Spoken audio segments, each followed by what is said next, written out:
Good morning, class. As you know, we are doing our unit 3, that is determination of equilibrium output and income in the economy. And it consisting of 3 chapters, chapters 7, 8 and 9, out of which we have completed our chapter 7, consisting of aggregate demand, aggregate supply and related concept.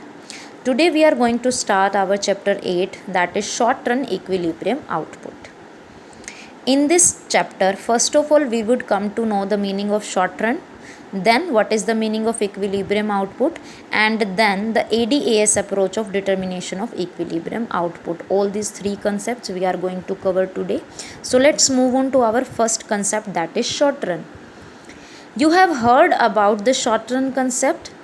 Everybody knows that short run means the short time period. But here under macroeconomics, the definition of short run refers to the short time period in which technology remains constant. Means we assume that period to be the short time period in which technology does not changes. In the long run, technology can be changed, but in the short run, technology is supposed not to be changing or supposed to be constant. Clear? So, under macroeconomics, a short run refers to the short time period in which technology remains constant. So, if any producer want to increase the production, so he cannot change the technology for increasing the production, so he is left with only one option to increase the production, and that is increase the labor force. Clear? So in the short run, being technology constant or cannot changes, if output is to be affected, then it only can be due to employment of labor and not due to technology. Clear?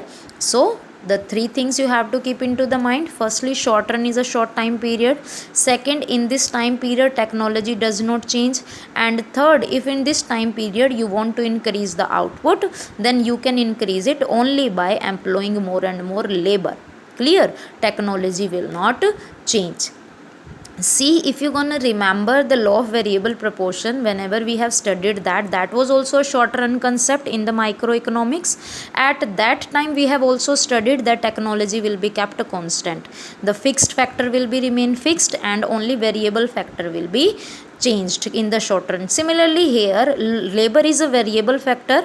By increasing labor only output can be increased, technology will remain constant. Clear? So short run is a time period in which technology remains constant and output can be increased only by increasing the labor.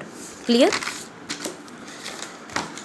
It means that if we need to increase output, then we need to increase the employment, means giving employment to the factor of production, and that is mainly labor. Clear?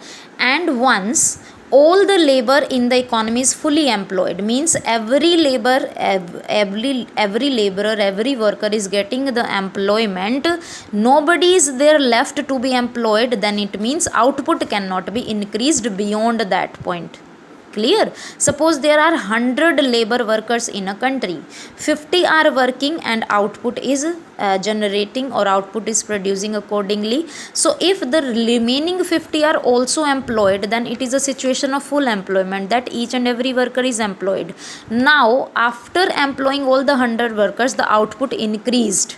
But after that, if we want to increase the output, we cannot increase it because we are not having any labor to employ. Clear? So in the short run, if you want to increase the output, then you have to increase the employment of labor, and when all the laborers get fully employed, then output cannot be increases. Clear?